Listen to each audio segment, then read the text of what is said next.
Hey everybody, what's up? This is a very in-between, I guess, figure form sets for my Mando review later this weekend. Retrokid Reviews doing a quick Critical Role update, more importantly, long overdue review of the Schemers arc of their table so far. So getting on to the obvious when it comes to that arc is mainly the Brennan of it all, like I said with all previous table arcs so far in this campaign.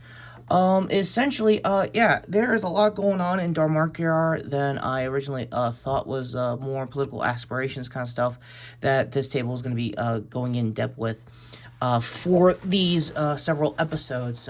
Also, name of the episodes of their arc down below, as always, in the title.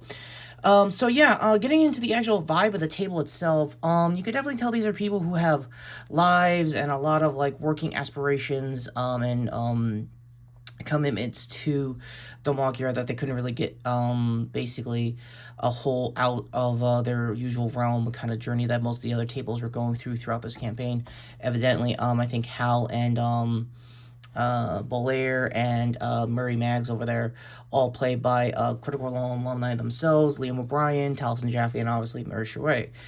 For the Azune of it all from Luis Carrasco, this isn't his first table doing Critical Role content, but my god, he has been putting BAFTA award-winning after BAFTA award-winning light performances when it comes to like personal stuff with his character's table and how how deeply personal it's been with his character going through basically a familyhood with Hal's family in the pre-up to this campaign. On to most of their dynamic before getting to the actual conflict of just getting a stage play off the ground on Hal's theater to basically find out any more conspiracies going on post his brother's death, which has been the whole crux of most of these episodes and sessions. Essentially, it's pretty insane. For the fan art that I'm using here is from Leon Radio on Tumblr. So as always, I'll leave a link down below to their work. So, other than my reactions for 2 weeks ago's campaign episode for this was mainly the King Gus of it all. So this is probably the lightest version of most of my, I guess, jackass jokes. Originally into this arc, I was trying to go into pretty much a Rooster Teeth, I guess, OG Gus Torello, now Tales of Sticky Dragon DM for their campaigns. Shout out to essentially be that kind of thing as far as my bits go. So most of what I'm going to try to do for campaign summaries so far for my chunk of episodes for this campaign is basically do a little bit of inside baseball by Tumblr post and what I was going for most of the post when the episodes were live. Quick disclaimer for my Tumblr audience. Yes, the poor grammar is there by design mainly because I am posting while reacting pretty much simultaneously as it is live on the Twitch and sometimes YouTube feed. I do not have a Beacon account yet because if I'm not mistaken, the Beacon account does have critters actively chatting instead of just being only mode throughout the taping. So again, I might need to remember that, I guess marketing wise when it came to for this campaign. So outside of that, Brennan was doing some crazy shit throughout last episode on episode 25. And also another thing for my Tumblr audience, I'm very much aware you guys got a little bored of the whole Jack Bauer 24isms joke. I might change the ruling of how they get high 20s going on forward. I like to do a little bit of homebrew with my rules on that as well, so I'll try to switch it up as I go along. My overall thoughts for the collision coming up tomorrow as of this recording, it's gonna be a lot. I feel like the Soldiers table is gonna have the most baggage given the Wakander of it all on Sam's character's end and their family having more money and political aspirations in Dwalkier than I originally thought with their table. I think the Seekers table will have to basically reckon whatever Bolair's got going on and a lot of his lore with his sister also being a cursed mask as well. And for Taliesin to just go into a big descriptive detail of just how like life-giving and like life-forcing in like the magic realm sense of it. I think sorcery was for this most of this table I think was mostly sorcery heavy and bard heavy, obviously with Hal over there, but ultimately this is a decent arc in of itself. I hope to see A lot of resolutions before the end of the campaign. I don't know when this campaign ends. Much like campaign 3 and previous Critical Role campaigns, they can go on for years, longer than probably their animated adaptations, depending on who you ask and depending on the table. Ultimately, another thing Brennan was really keen on was apparently very happy with the 2024 rulebook of 5e, because apparently he gets to basically lie and have to tell the truth sometimes on where exactly he cheated on a roll, essentially. I guess that's where Mags Murray's port spell kind of came into clutch with that.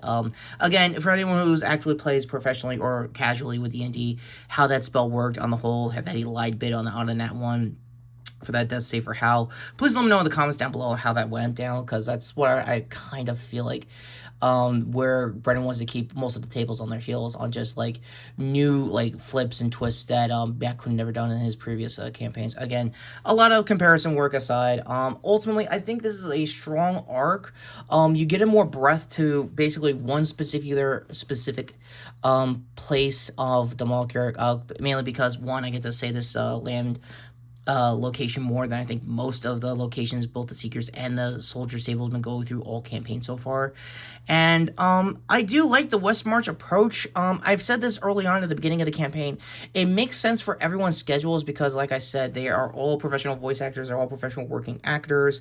They all have ties to like other content creating channels and shows they have to be obligated to. For the Legacy Critical Role cast of the founding 7 players, they all have to basically tighten up other voice acting obligations to other anime and video games and other stuff they've said yes to over the years. Obviously, they're adaptations of both Vox Machina Mighty Nine alone. So, yeah, ultimately, how I feel like the collision is going to go down tomorrow night as of this recording is going to be wild. I'm probably just stepping over what I just said, so I'll try to summarize here before we're going into wrap-ups. I feel like it's going to be a high-pressure table situation on the soldier side of things, mainly how the schemers have been investigating going through it, as always. Ultimately, this is a huge cast, and I'm still legitimately surprised 25 episodes in, Brennan hasn't pulled the trigger on anybody yet as far as PC deaths go. I mean, he's probably been trying behind the scenes. He's probably, if there's ever like an after action or somewhere in like their fireside chats on Beacon, he probably explained some almost moves that could have made it like the story more engaging going on as time progresses for this campaign goes. So ultimately, no, I'm not going to be doing my own little I guess review portion of how I feel about the arc so far, mainly because I kind of probably need to do a drop-down method for my rolls next time. So just for funsies, I'll roll it off the camera. 19, surprisingly, but then again, it was a die hit, so off the dome. Oh! I'll be damned. I guess even the dice gods want this arc to get basically its nat 20 as far as scores go.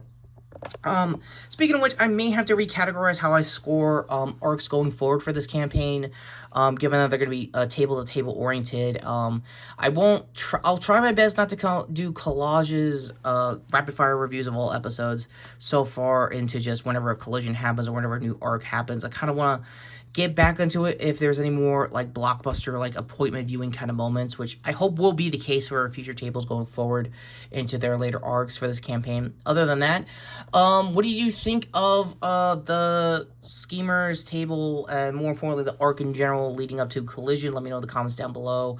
I've been kind of off behind the scenes wise here for the channel. I've kind of gotten really used to having the prop up here for my usual I guess on the table kind of stuff. So I might leave a poll if you guys want to keep it there or get like a new version of that for the table downstairs in the basement for Nerf content. Speaking of which, I absolutely need to get back on that because I heard nothing but good news for that Delta Pro over the last couple of months, so I'll see what I can do from that. Outside of that, and trying not to cough up my voice aside, Chowkey aside, go to figure form me here to sub the channel, hit the notification bell down below, and more importantly, go to the end cards, as you are probably seeing right now, to Brennan's face or whatever, to my previous video, which was obviously talking about Punisher One Last Kill, and also, I did get some new comments with my old Mortal Kombat Conquest react when that character, or I think they got a voice mention during MK1. It's been that long ago, in case you can tell. And thank you for the wiki summary, but I did review Conquest just saying there. Speaking of which, MK reviews here in the playlists as well to talk about that, among other things, when it comes to that content a few weeks ago. So as far as MK2 goes. Anyway, yeah, as always, go to the hands or whatever the dice says here. Ooh, 17, not bad. Anyway, to high point the video as always, check previous content, like, subscribe as always as it goes here on the YouTube game. As far as, I guess, fantasy goes, as high table stakes go for that kind of, like, content output, me included.